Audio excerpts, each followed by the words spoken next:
আসসালামু আলাইকুম। আজকে আমরা এসেছি আমাদের কলা বাগানে। আমার মতে কলা এমন একটি চাষ যেটি দিয়ে আসলে অল্প পরিশ্রমে অধিক আয় করা সম্ভব। যদিও আমার সাথে আপনারা অনেকে দ্বিমত পোষণ করতে পারেন, তবুও এটা আমার নিজস্ব মতামত। মূলত আজকে আমি এসেছিলাম আমাদের মাল্টা বাগানে কাজ করার জন্য। মাল্টা বাগান পরিষ্কার পরিচ্ছন্ন চলছে।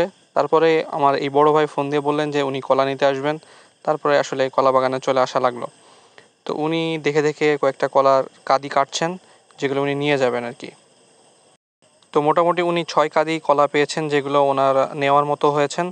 তো আজকের এই ভিডিওতে আমরা জানাবো আসলে এই কলাগুলি বিক্রি করে আমরা আসলে কত টাকা ইনকাম করলাম এবং কলা চাষে কেমন খরচ হয় সেটাও জানাবো ইনশাআল্লাহ।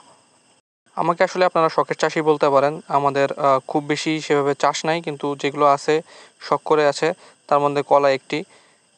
আমার মতে কলা চাষ করলে দুইটা লাভ হয়, একটা নিজের চাহিদা পূরণ হয়, আর একটা হলো বিক্রি করা যায়। আর কলার কাঁদিগুলার দাম অনেক ভালো পাওয়া যায়, এটা আপনারা সকলেই জানেন। এইখানে মোটামুটি আমাদের ১৫ কাঠা মতো জমি আছে।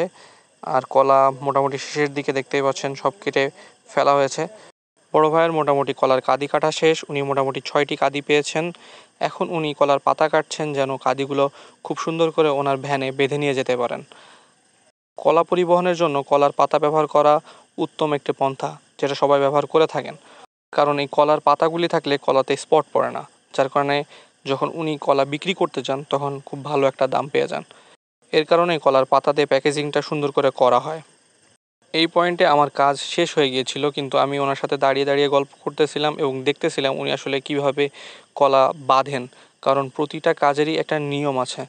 উনি আসলে কিভাবে বাঁধেন এটা দেখার আমার অনেক কিউরিওসিটি ছিল, যার কারণে আমি ওনার সাথে গল্প করে করে দেখতেছিলাম যে আসলে কলাগুলি আসলে কেমনে বাঁধে। আর আলহামদুলিল্লাহ উনি আমাকে শেখাইয়ে দিচ্ছিলেন যে কিভাবে বাঁধতে হয়। তো মোটামুটি এখন আমার কলা বিক্রি করে কত টাকা এসেছে সেটা যদি আমি আপনাদেরকে বলি, ৬টি কলার কাঁদি ছিল, যেটি অনেক বড় বড় ছিল। এবং এর আগেই আমরা একটা কাঁদি আমাদের বাসায় কেটে রেখেছিলাম। টোটাল ৭টা কাঁদি আমাদের কাটা ছিল, যেগুলো আমরা ওনাকে বিক্রি করেছি। প্রতি কাঁদি উনি আমাদেরকে ৫০০ টাকা করে দিয়েছেন। তো সেই হিসাবে আমাদের ৩,৫০০ টাকা কলা বিক্রি করে আমরা পেয়েছি। আলহামদুলিল্লাহ আমার কাছে মনে হয় এটা অনেক বেশি টাকা, যেটার কারণে আমি আপনাদেরকে শেয়ার করলাম যে আজকে কলা বিক্রি করে কত টাকা পাওয়া গেল। এরকম আমাদের প্রায়ই কলা বিক্রি হয়, যেখান থেকে আমরা এরকম পরিমাণ টাকা ইনকাম করি। আর এই ভাই আমাদের প্রতিদিন কলা নিয়ে যায়।